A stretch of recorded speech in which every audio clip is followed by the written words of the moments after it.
for Mob World. Alright, what up, y'all? How y'all niggas doing? Welcome back to the motherfucking channel. And today we got Deadly War in Montreal. Profit Boys versus Zone 43. This was a video recommended by one of my fellow subscribers. Shout out to that nigga, Zoe Palms. If I'm butchering your name, my bad, bro. I'm sorry. But he recommended this video. Without further ado, like, comment, and subscribe. Let's jump right into it, nigga. Gang, gang. Chaos and death are inevitable when people have unrestricted access to guns. The peace of a nation is at stake when people are willing to use these guns to settle minor disputes. Before we start the video, make sure to leave a like. Then if you would like to join this month's giveaway of one of these items on the screen, then all you have to do is subscribe to the channel and watch this video to the end to comment the hidden keyword. Good luck. Them hoes When probably checked, still hard to some of find. these disputes are PS5. usually started based on some senseless reasons. For reasons ranging from fights over territories, unpaid debts, women, and so on. The list is endless. In today's video, I'll be talking about the gang war that's currently going on in Montreal between the Profit Boys and Zone 43 gangs. First of all, it's been a crazy year in the city of Montreal with the rate of gun-related violence skyrocketing. If you're watching this video and you happen to be living in Montreal, my prayers are with you and I urge you to please stay safe.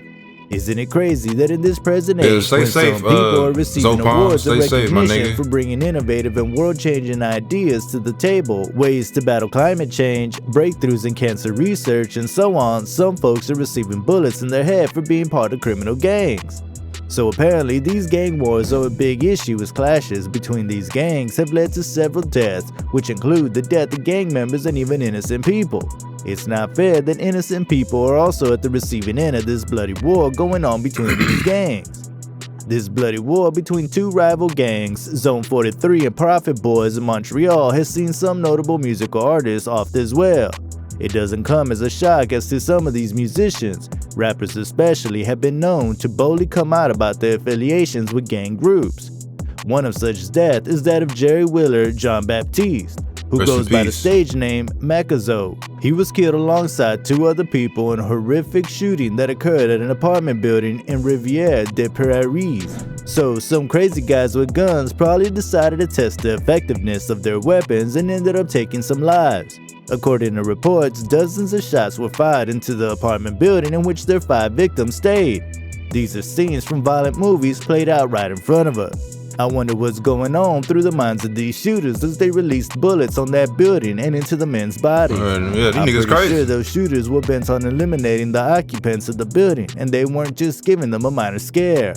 Out of the 5 men that were shot, 3 of them died overnight in the hospital, and the remaining 2 were stabilized. Shockingly, that wasn't the first time the apartment building would be a target of a shooting.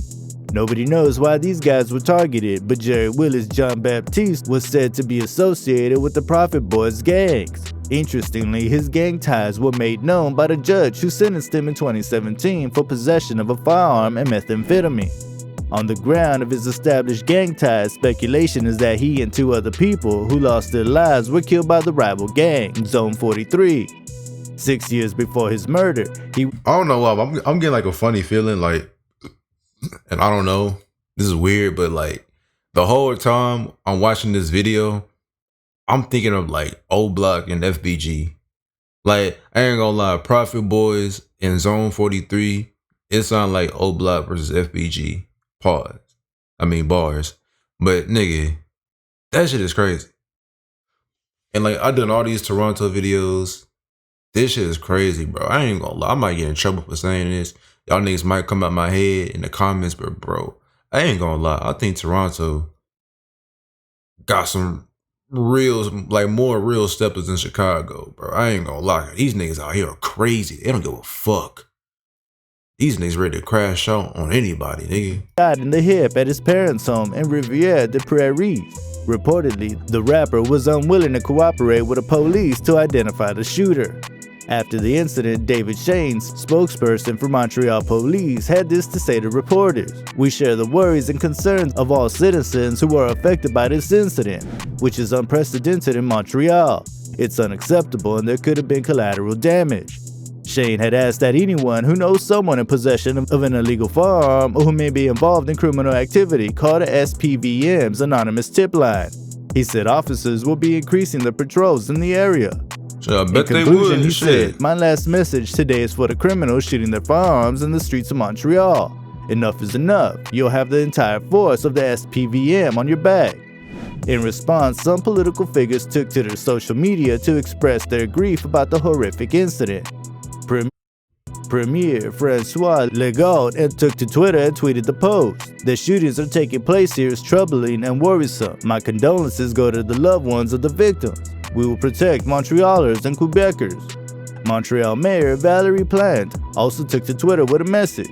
"Like the entire Montreal community, I'm shocked by the shooting in RDP yesterday. Armed violence has to stop. The safety..." And look, bro, I'm not even gonna lie to y'all, cause look, I'm sure there's a lot of good police officers in Toronto, the Montreal area, but I don't know, bro. I feel like in these major cities, I feel like the cops, like most of the cops are like corrupt, bro. Cause let's think about it, bro. Most of the cops are white, most of them, and we know this already. They don't give a damn about niggas dying in the hood. They want that shit to happen. Why you think? Well, Toronto, they be solving a lot of murders, but in Chicago and like these big American cities, they murders don't get solved, bro. And it's like they want that shit to happen. That's why they not quick to solve the shit or don't solve it at all, because they want niggas to kill each other. It lowers the crime rate. If everybody who got ops is dead, if everybody from both sides are dead, they ain't gotta worry about that shit no more. So I feel like the cops, I mean, honestly, Toronto, I'm pretty sure they have good cops. I'm pretty sure some of them, they be wanting that shit to happen, bro. Montrealers is an unconditional priority.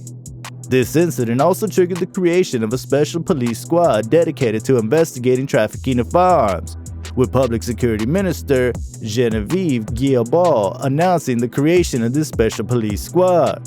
After proper investigation, 2 men were arrested and charged in connection with the deadly shooting that occurred in Rivière des Prairies. Let's take a look at what they're charged with. The men, Marlon Francisco Villa Guzman, 25, and Clifford Domercant Barossi, 26, that nigga got the most suspended name I ever heard in my life. At the Montreal courthouse through a video conference. They were charged with the first-degree murders of Jerry Wheeler John Baptiste, 29, Jefferson Sila, 29, and Moliere Dante, 63. They were also charged with the attempted murders of John Richard Milius and Alexander Dunn, who were the 2 survivors of the incident. According to authorities, Villa Guzman did not have a criminal record, but Domercant Barossi was on probation when he was arrested. He had received a 4-month prison sentence and 2 years in probation in February 2020. This was after he was found guilty of drug trafficking. It's crazy that someone who the eyes of the law were watching is willing to entangle himself in a much more grievous criminal offense. Following the death of Magazo, different messages from supposed gang members from each side flooded social media. While some threatened revenge, others were happy with the rapper's death. In a shocking comment on social media, a rival gang member wrote, "How does it feel to decompose in that grave, bro?" A comment under a photo Magazo last posted on Instagram before his death reads, "We'll get them, bro, RIP. It's insane that other groups were even keeping records of the number of deaths between the Prophet Boys and Zone 43 gang." According to Andre Colinas, who retired from the Montreal Police Department, social networks have become the new battleground for criminal groups. He had this to say: "They would intimidate each other, make fun of each other, and post provocative photos showing their colors. Very important to them. Under the photo of someone that..." And what I gotta say about that social media shit is, like, social media, it's a blessing and it's a curse. And the reason why I say that is, it's a blessing because we get so much useful and non-useful information so quick. All we gotta do is pull out our phone, go to Google, and type whatever we want to know in the search bar. It's gonna show up. Back then, you couldn't do that. You had to go to the library or just know. Now you can get information just like that from your phone. But it's also a curse because you got niggas like this. They go on the internet, smoking a pack, doing this, doing that, incriminating themselves on the internet, making the feds and the police job that more easier. Social media, you can be anybody on social media, bro. you can fake your whole life and personality on social media, and to be all types of weirdos on social media, all that shit. That's why it's a blessing and it's a curse, bro. It's good for our society, but it's also bad. For, they would call for revenge and respect. A few days after this incident, a 31-year-old man, Joas Jean-Baptiste, was shot and killed in his home in Linguère. Nobody knows why he was killed, but his death did not occur as a result of a mistake. It was too organized and well planned. When these groups are out for blood, there's no length that they cannot go hunting and harm their victim. This tragic incident occurred in the early hours of the morning, around 1:30 a.m. His killers chose to murder him under the cover of dark, when next to no one would be aware and alerted to their presence. I believe at that time, Jean-Baptiste himself was probably enjoying a blissful night's rest and never knew he would not live to see the morning sun, or maybe he wasn't and had been counting down the hours he had left to live. According to his neighbors, they heard several gunshots in the early morning. Imagine trying to get a well-deserved night's sleep after a long day and you're interrupted in your sleep by gunshots. The fear and the stress that will be experienced by this noise might make you lose sleep for the whole of the night. And Toronto is so diverse, shooting nigga. has died down, you'll still be at the edge of your bed. I bet that's how his neighbors had felt that particular morning. One of his neighbors, France Paniton, told Radio Canada she was woken up just before 1:30 a.m. by a noise that sounded like a chainsaw. She said, "I thought thieves were trying to cut the lock off the shed in the back."